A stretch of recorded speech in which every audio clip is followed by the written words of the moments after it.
In this video, we're going to look at the mean and the standard deviation of the sample proportion. So most of the work that you do when you're sampling and then trying to infer about the population is you're working with really large or even unknown populations. So we know if we have a large population that we have our sample proportion as being modelled by, if you like, a binomial distribution where our n is our sample size and our p is not the probability of success, well it kind of is, it's the population proportion. So if our sample proportion is a function of our x values and our x values are a random variable, then we can use our expectation theorem here and our variance theorem for linear relationships with these things to come up with an expected value for p hat, so a mean of p hat, and a standard deviation of p hat, our sample proportion, and they'll be directly related to the mean of this binomial distribution and the standard deviation. So let's have a look. So we know from our work with binomial distributions that if x is distributed binomially with a number of trials of n and a probability of success of p, then e of x is equal to np, and the variance of x is equal to np1 minus p. Now we also know that p hat is equal to x divided by n. So we can take our p hat and write it as 1 over n times x.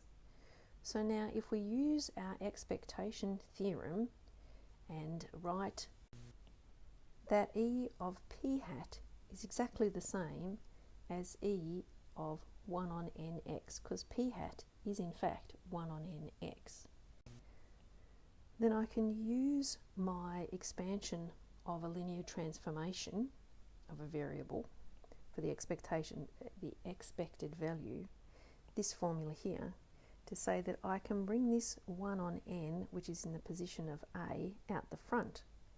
And then I have 1 on n of e of x. Now e of x is np, so I can replace the e of x with np. And then I have 1 over n times np, which of course simplifies down to p. And we can do a similar thing with the variance using the variance transformation. And so we have the variance of p hat is the same as the variance of 1 on nx, because p hat is 1 on nx. Now following the pattern that we've got here, the 1 on n comes out the front and is squared, and we're just left with the variance of x, which we know is np1 minus p. So we can write that as np1 minus p over n squared, like I've got here. Cancel the n's. Let's cancel the n's. And so we end up with the variance of p is p1 minus p on n. Now that's not our standard deviation. To get that, we need to square root. And then we get our standard deviation. So we have two formulas here. We have that e of p hat is equal to p.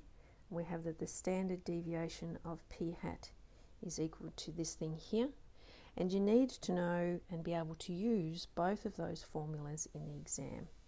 And lucky for you, on the formula sheet, and you get one with each exam, so you get it in both exams, you've got important information about sample proportions. You've got your relationship between p hat and x. You have your mean of your sample proportion, and there's your formula for your mean. And of course you have your standard deviation of p hat. So these are formulas you need to remember. If you memorize them, it's quicker, but you will have both of these exams have this formula with them. So what sort of questions do you get with these things? Let's have a look. So first example. At the grand final, 25,000 of the spectators support the interstate team and 75,000 support the home team. A random sample of 50 spectators is selected. So a random sample of 50 spectators is selected. What is the expected proportion of home team supporters in the sample? The expected proportion of home team supporters. So we're looking for E of p hat, where p hat is the proportion of home team supporters in the sample.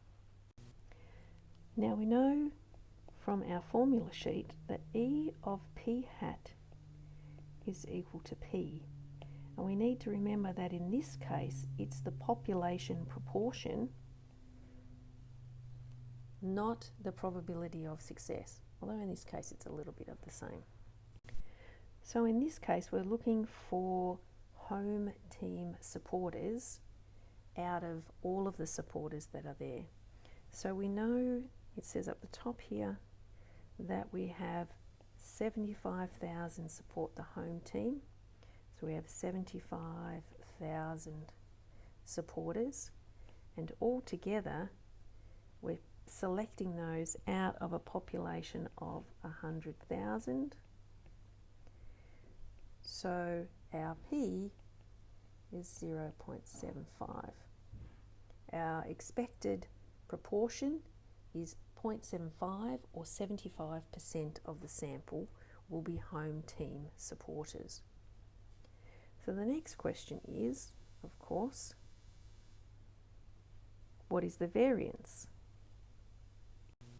And I've asked for the variance specifically instead of asking for the standard deviation, because it's going to make you use your standard deviation formula.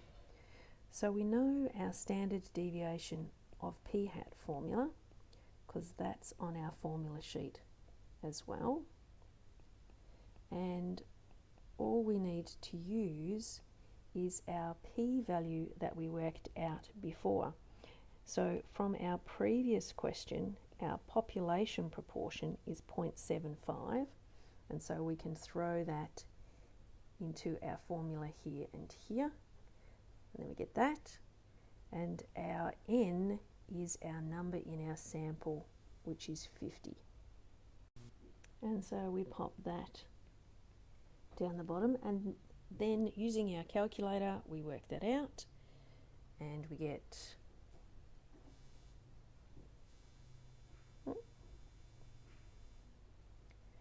which we then just square to get our variance, which turns out to be 0.00375.